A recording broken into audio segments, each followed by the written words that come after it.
Hello and my brothers. To visit Taprom Temple. Yes.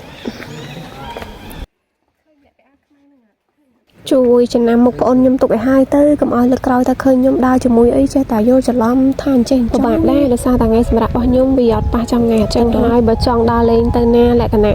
តិចម៉ោងប៉ុន្តែឲ្យចំគោលដៅតើតពឹងពាក់បងប្អូនខ្លួនឯងហើយបន្តទៅការហើយមួយទៀតខ្ញុំទៅណាជាមួយបងខ្ញុំវាស្រួលត្រង់ថាទៅដល់គោលដៅដែលយើងចង់ថតភ្លាមគឺឲ្យទូរស័ព្ទឲ្យបងខ្ញុំ direct មកហើយសំខាន់ឥឡូវគេចេះចាប់ប្លង់ទៀតគេមើលថាប្លង់នេះឲ្យយើងដើរធ្វើមិន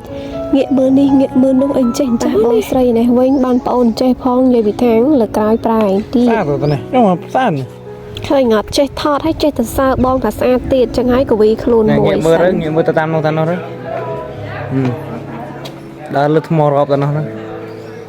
ឃើញអត់កំថាខ្ញុំចេះថាឥឡូវគេចេះប្រាប់ឲ្យយើងដើរទៅនេះដើរទៅនោះចាប់ប្លង់ចេះចាប់ប្លង់ចុះចឹងហើយមានឱកាសច្រើនវគ្គក្រោយដែរបើសិនជាចង់ថតទៀតលេងសាច់អីមកដល់តាព្រំមានអារម្មណ៍ថាប្លែកដោយសារតែខានមកយូរឆ្នាំដែរហើយអ្នកសៀមរាបតែអារម្មណ៍ដែលប្លែកហ្នឹងគឺប្លែកលក្ខណៈថាអត់ដែរមកតាព្រំសោះហ្មងណាអញ្ចឹងទៅ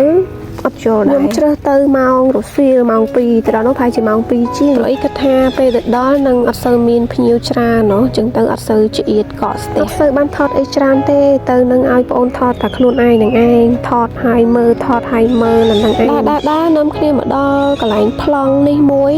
មានអារម្មណ៍ថាមើលទៅស្អាតប្លង់នឹងស្អាតជាងនៅកន្លែងដើមស្ពងកន្លែងដែលល្បីនៅតែព្រមដើមស្ពងដោះនៅលើប្រាសាទឬឈើដើមស្ពងណាប៉ះប្លង់ស្អាតហើយចាំការទៀតដាក់កូនខុយមួយកាច់លិចកាត់កើតទៅប្លង់នេះបើសិនជាថតចំកណ្ដាលថ្ងៃត្រង់ថ្ងៃនៅពីលើក្បាលហ្មងប្រហែលជាស្ដារហើយដើរទៀតនៅតែ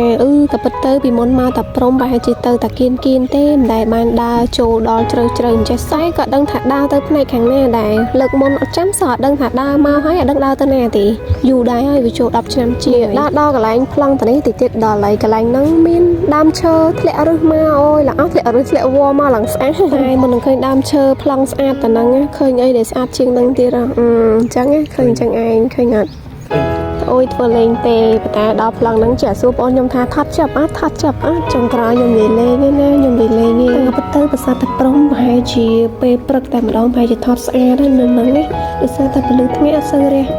ចាំចំហ្មងដល់ចឹងទៅដឹងថាថតស្អាតហ្មងហើយតែជាក់ស្រួលទៀតហើយបាននិយាយពីសលេងសិតយំវិញអូយយំអត់ចេះហត់ហ្មងគឺថាឡារំពងពេញប្រសាទតែនេះវិញវល់ខ្លួនមកបន្តិចសោះហើយឡើងវិលមកសង្ស័យថាខ្វះជាតិស្ករមកថាព្រមលើកនេះដើររៀងចោះដែរនឹងភាសាតែកន្លែងខ្លះដើរទៅមានអារម្មណ៍ថារៀងអស់ខ្យល់ដែរចឹងទៅបានតែប៉ុណ្្នឹងទេមិនសូវបានទៅដល់ណាទេអីមានអារម្មណ៍ថា fail ដោយសារតែកង់ជាមួយនឹងពលឺរហូតយល់ទៅធ្វើខុសពេលវេលាដោយសារតែប្លង់នៅតែព្រមខ្លះគឺតម្រូវពេលព្រឹកប្រហែលជាចាប់ពីម៉ោង8ចុះក្រោមប្រហែលជាម៉ោងហ្នឹងគឺថតស្អាតហ្មងដល់ពេលមករៀងរសៀលទៅអត់ស្អាតបណ្ដោយពេលទៅហ្នឹងក៏បានចូលថតកន្លែងរើសឈើនេះដែរដោយសារតែភ្ញៀវរៀងច្រើនដែរហើយក៏សម្រេចចិត្តថាខ្ជិលចាំទៅកន្លែងផ្សេងវិញហើយណាមួយគាត់ថាបើថតក៏ដូចនិយាយចឹងឯងវាអត់សូវស្អាតពលឺដល់ពេលមកដល់កន្លែងនេះវិញអូយមានអារម្មណ៍ថាអូយសិនជាពេលព្រឹកបានមកដល់កន្លែងនេះមានកាហ្វេមួយកែវហើយនំប៉ាំងអង្គុយហូបនៅហ្នឹងអូយមិនដឹងថា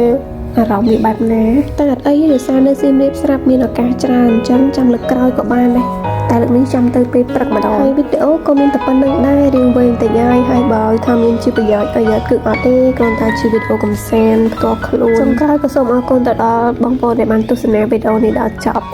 សូមអរគុណ